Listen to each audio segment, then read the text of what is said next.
ओम शांति। आइए सभी मिलकर सुनते हैं कहानी सद्व्यवहार का जादू।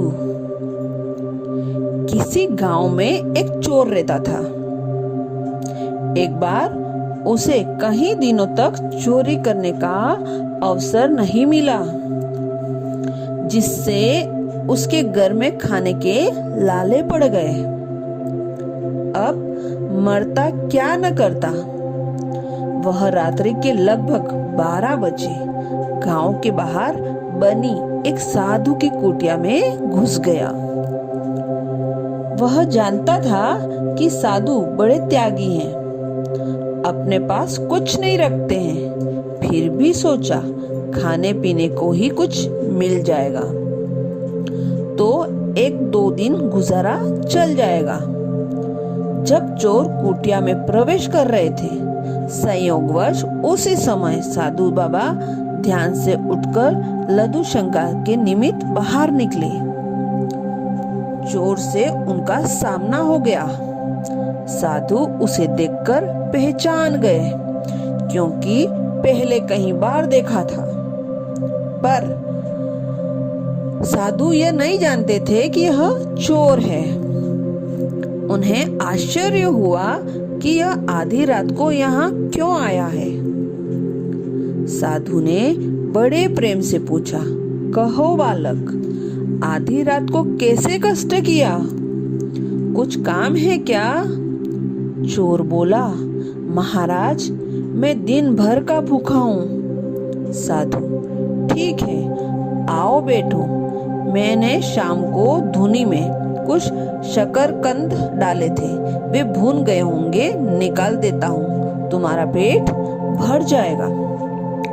शाम को आ गए होते तो जो था हम दोनों मिलकर खा लेते। अगर मन में संतोष हो तो जितना मिले उसी में ही मनुष्य खुशी से रह सकता है। यथा लाभ संतोष, यही तो है। साधु ने दीपक जलाया, चोर को बैठने के लिए आसन दिया, पानी दिया और एक पत्ते पर भुने हुए शकरकंद रख दिए। फिर पास में बैठकर उसे इस तरह खिलाया जैसे कोई माँ अपने बच्चे को खिलाती है। साधु बाबा के सद्व्यवहार से चोर निहाल हो गया और सोचने लगा, एक मैं हूँ और एक ये बाबा। मैं चोरी करने आया और ये इतने प्यार से खिला रहे हैं। मनुष्य ये भी है और मनुष्य मैं भी हूँ। यह भी सच कहा है, आदमी आदमी में अंतर, कोई हीरा तो कोई कंकर। मैं तो इनके सामने कंकर से भी बदतर हूँ। मनुष्य में बुरी के साथ भली वृत्तियां भी रहती हैं, जो समय पाकर जाग उठती हैं। जैसे उचित खाद पानी पाकर बीज पनप जाता है, वैसे ही संत का संग पाकर मनुष्य की सद्वृत्तियां लहर लहराती उठती हैं। चोर के मन में सारे कुसंस्कार हवा हो गए। उसे संत के दर्शन, सान्निध्य और अमृत वर्षा दृष्टि का लाभ मिला। एक घड़ी आधी में पुण्यात, तुलसी संगत साध के हरे कोटि अपराध। उस ब्रह्मनिष्ठ साधु पुरुष के आधे घंटे के समागम से चोर के कितने ही मलिन संस्कार नष्ट हो गए। साधु के सामने अपना अपराध कबूल करने को उसका मन उतावला हो उठा। फिर उसे लगा कि साधु बाबा को पता चलेगा कि मैं चोर के नियत से आया था, तो उनकी नजर में मेरी क्या इज्जत रह जाएगी। क्या सोचेंगे, बाबा की कैसा पतित प्राणी है जो मुझ संत के यहाँ चोरी करने आया।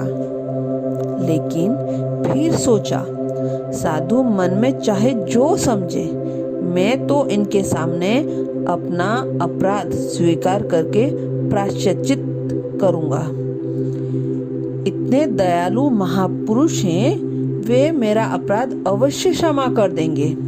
संत के सामने प्रायश्चित करने से सारे पाप जलकर राख हो जाते हैं। उसका भोजन पूरा होने के बाद साधु ने कहा, बेटा अब इतनी रात में तुम कहाँ जाओगे?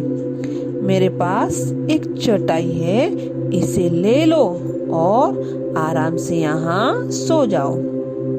सुबह चले जाना। नेकी की मार से चोर दबा जा रहा था। वह साधु के पैर पर गिर पड़ा और फूट फूट कर रोने लगा। साधु समझ न सके कि यह क्या हुआ। साधु ने उसे प्रेम पूर्वक उठाया, प्रेम से सिर पर हाथ फेरते हुए पूछा, बेटा क्या हुआ? रोते रोते चोर का गला रुध गया। उसने बड़ी कठिनाई से अपने आप को संभाल कर कहा, महाराज मैं बड़ा अपराधी हूँ। साधु बोले, बेटा भगवान तो सबके अपराध क्षमा करने वाले हैं। उनकी शरण में जाने से वे बड़े से बड़े अपराध क्षमा कर देते हैं। तू उनकी शरण में जा। चोर, महाराज मेरे जैसे पापी का उद्धार नहीं हो सकता। साधु, अरे पगले, भगवान ने कहा है यदि कोई अतिशय दुराचारी भी अनन्य भाव से मेरा भक्त होकर मुझको भजता है तो वह साधु ही मानने योग्य है। नहीं महाराज, मैं बड़ी चोरियां की हैं। आज भी मैं भूख से व्याकुल होकर आपके यहाँ चोरी करने आया था, लेकिन आपके सद्व्यवहार ने मेरा जीवन ही पलट दिया। आज मैं आपके सामने कसम खाता हूँ कि आगे कभी चोरी नहीं करूँगा, किसी जीव को नहीं सताऊंगा। आप मुझे अपनी शरण में लेकर अपना शिष्य बना लीजिए। साधु के प्यार के जादू ने चोर को साधु बना दिया। उसने अपना पूरा जीवन उस साधु के चरणों में सदा के लिए समर्पित करके अमूल्य मानव जीवन को अमूल्य से अमूल्य परमात्मा को पाने के रास्ते लगा दिया। महापुरुष की सीख है कि आप सबसे आत्मवत व्यवहार करें, क्योंकि सुखी जीवन के लिए विशुद्ध निस्वार्थ प्रेम ही असली खुराक है। संसार इसी की भूख में मर रहा है, अतः प्रेम वितरण करो।